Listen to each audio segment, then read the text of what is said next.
Hi everyone, कैसे हैं आप लोग। आशा करती हूँ पिछला लेसन आप लोगों ने कंप्लीट कर लिया होगा। आज हम लोग पंचम खंड का 18वां लेसन पढ़ेंगे, प्राथमिक चिकित्सा के मुख्य सिद्धांत। पेज नंबर 199 आप लोग निकाल लीजिए। सभी बच्चे पेज नंबर 199 निकाल लें। निकाल लिया सबने?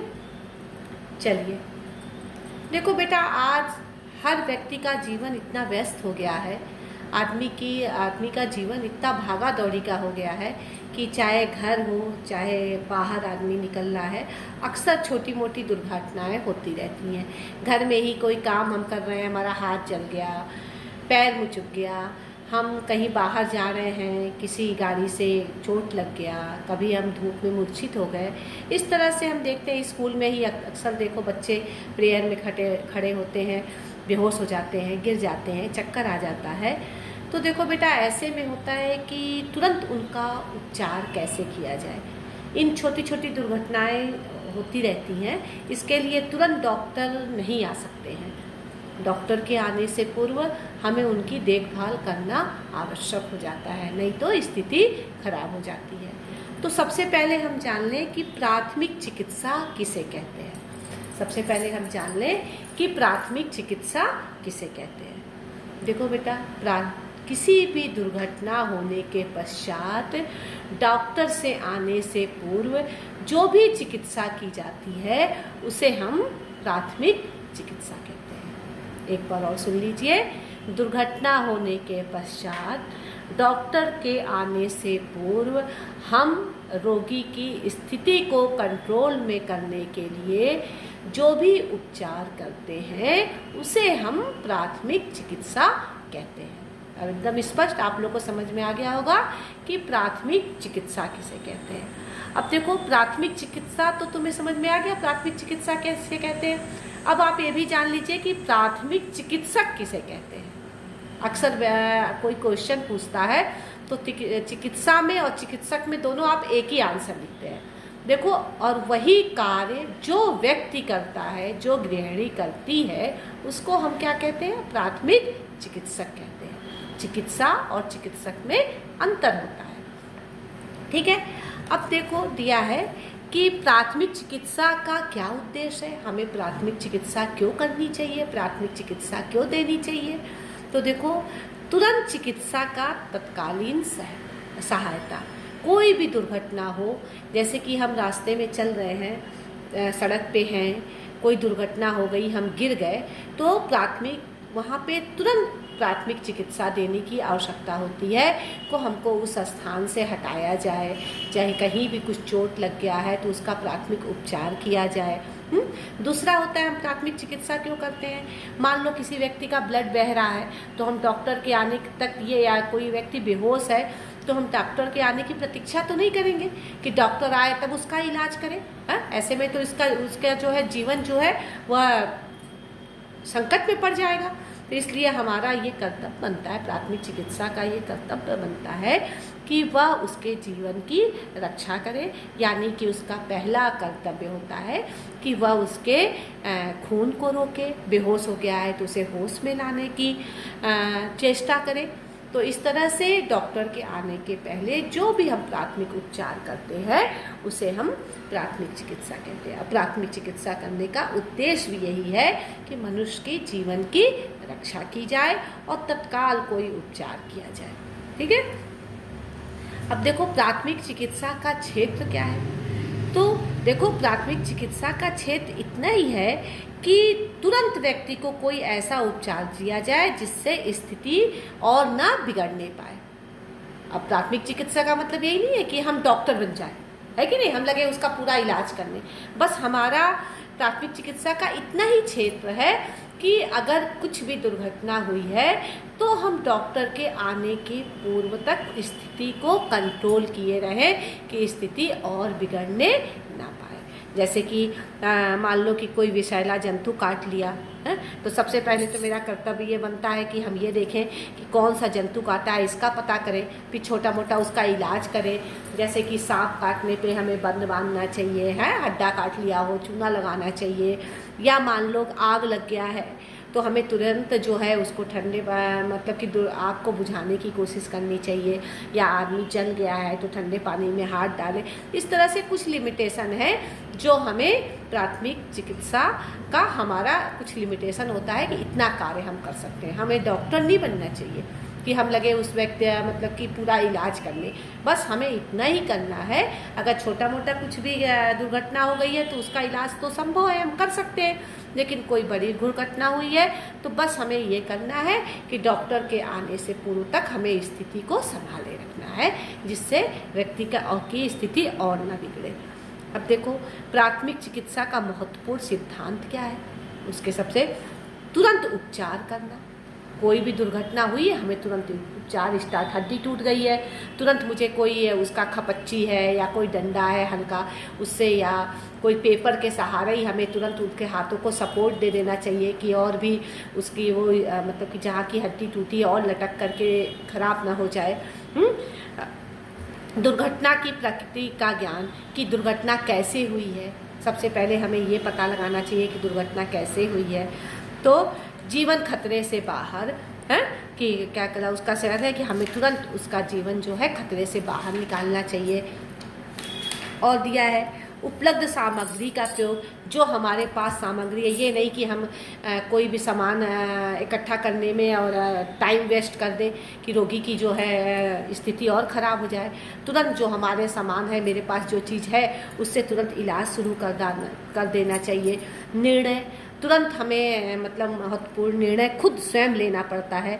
जैसे कि वो बेहोश हो गया है तो हम किसी के उसके घर का इंतजार नहीं करेंगे, तुरंत पानी का छींटा देंगे। ब्लड बह रहा है तो तुरंत हमें कोई कपड़ा नहीं मिला तो अपना ही कपड़ा निकाल के उसको बांधेंगे, है। तो हमें अपना निर्णय स्वयं लेना है, किसी का इंतजार नहीं करना है, ठीक है। आराम की स्थिति में रखना, ये होता है अगर रोगी को आराम की स्थिति में अगर बीच में कहीं दुर्घटना किनारे ले आना, उसे आराम की स्थिति में बैठाना, स्थिति को नियंत्रण करना, डॉक्टर और एम्बुलेंस की व्यवस्था करना। थोड़ा सा स्थिति को कंट्रोल करके तुरंत क्या करना चाहिए प्राथमिक चिकित्सक को कि डॉक्टर और एम्बुलेंस की व्यवस्था करनी चाहिए। और एक महत्वपूर्ण पॉइंट होता है हिम्मत बांधना। हिम्मत बांधना में क्या आता है बेटा, देखो गाँव में देखो जो अनपढ़ लोग होते हैं, जो थोड़े समझदार लोग नहीं होते हैं, वो क्या करते हैं कि कोई भी दुर्घटना हो गई तो रोगी से पहले वही रोने लगेंगे। अरे बाप रे बाप क्या हो गया भाई, अब तो लग रहा है ये पता, इतनी कस कस के रोने लगते हैं कि रोगी समझता है कि अरे लग रहा है हमें बहुत अधिक चोट लग गई, तभी तो मेरी मम्मी रो रही है, ये सारे लोग रो रहे हैं। तो ऐसा नहीं करना चाहिए, ऐसा इससे रोगी की हिम्मत और कमज़ोर हो जाएगी। उसे हिम्मत बांधना चाहिए कि बेटा कुछ नहीं हुआ, अभी तुम ठीक हो जाओगे, थोड़ी सी चोट है, मतलब इस तरह से मतलब रोगी को हिम्मत बांधे रहना चाहिए, ना कि उसके दुख में और उसके सामने दुखी होकर के उसको दिखाना चाहिए कि मतलब तुम्हें ज़्यादा चोट लग गई है।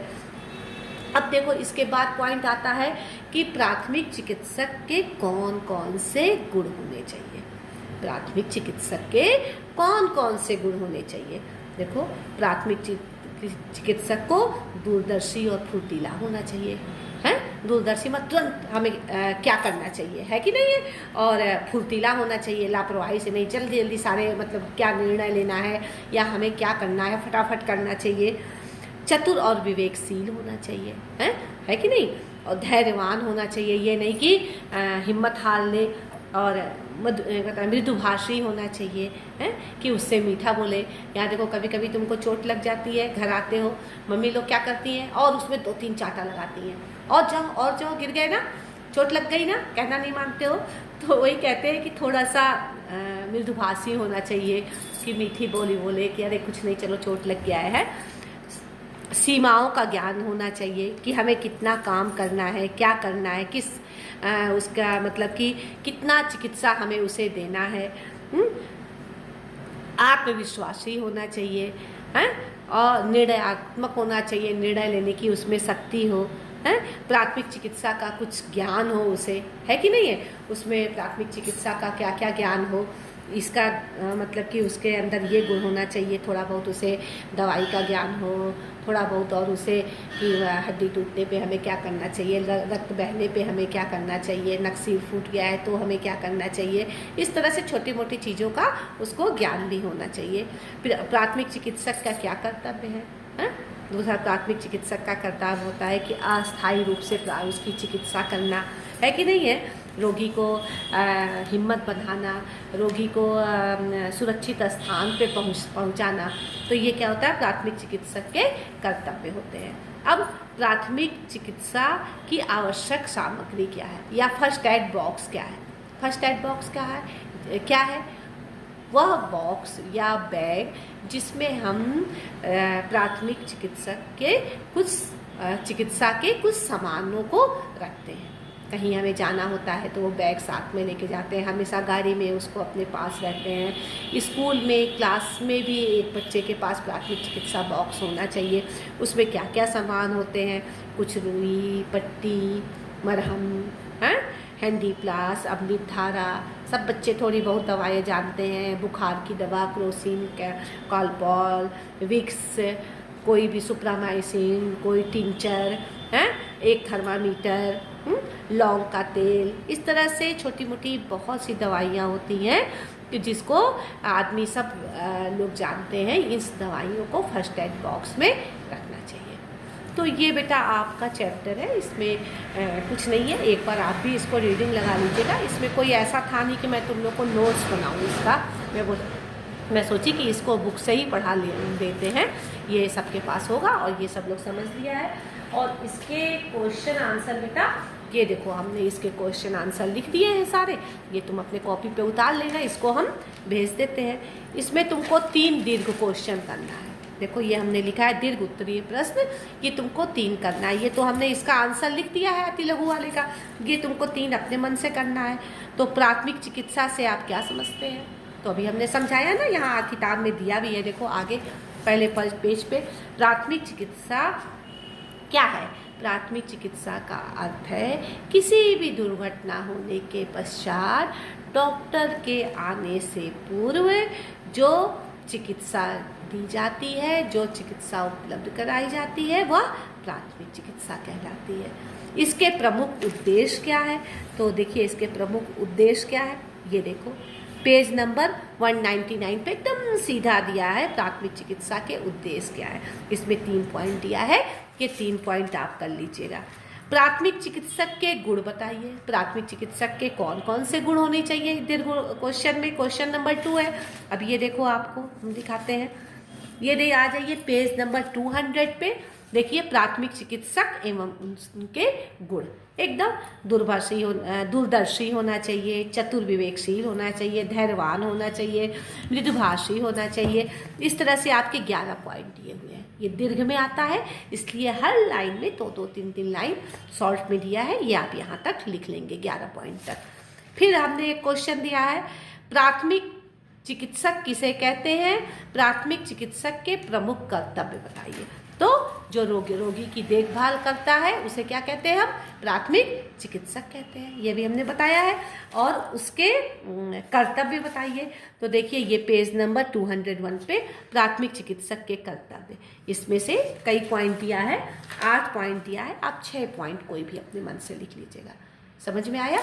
तो ये दीर्घ क्वेश्चन आप लिख लीजिएगा बुक से, और ये सारे क्वेश्चन हमने आपको लिखा दिया है, ठीक है, कोई प्रॉब्लम नहीं। बेटा अक्सर बच्चे कह रहे हैं होम साइंस का क्लास नहीं चल रहा है।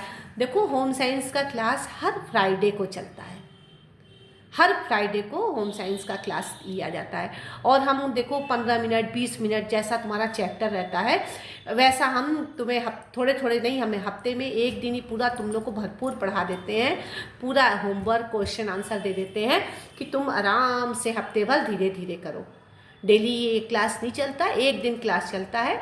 और तुम लोग का कोर्स भी अच्छे से चल रहा है, तुम देख रहे हो, नोट्स भी तुम्हें सारे मिल जा रहे हैं, समझ में भी हमारी समझ से तुमको आना चाहिए। ये सारे तुम पढ़ लोगे तो 80% तुम्हारी तैयारी हो जाएगी। इसके बाद जब आप क्लास में आएंगे कोई प्रॉब्लम होगा हम आपको बताएंगे, या ऐसे भी कोई अगर बहुत प्रॉब्लम हो तो आप हमें फ़ोन करके पूछ सकते हैं कि मैम ये हमें समझ में नहीं आया, और हमारी समस्या ऐसी कोई आप लोग को परेशानी नहीं होनी चाहिए। जो छोटे इजी चैप्टर होते हैं वो मैं बुक से पढ़ा देती हूँ, जो टफ चैप्टर होते हैं उनको मैं पूरा नोट्स बना के आप लोग को उसको वो समझा देती हूँ, पढ़ा देती हूँ, क्वेश्चन आंसर करा देती हूँ। तो अब से आपको कोई प्रॉब्लम नहीं होना चाहिए। हर फ्राइडे को आपके क्लास चलेंगे। देखो कोई क्लास तुम लोग के 25-25 मिनट के मैं ली हूँ। लेसन टफ है तो उसको मैंने डिटेल में पढ़ाया है। तो ये चैप्टर बहुत कठिन नहीं था, इसलिए हम तुम लोग को जल्दी समाप्त कर दिए। ये सारे तुम कर लेना। Thank you.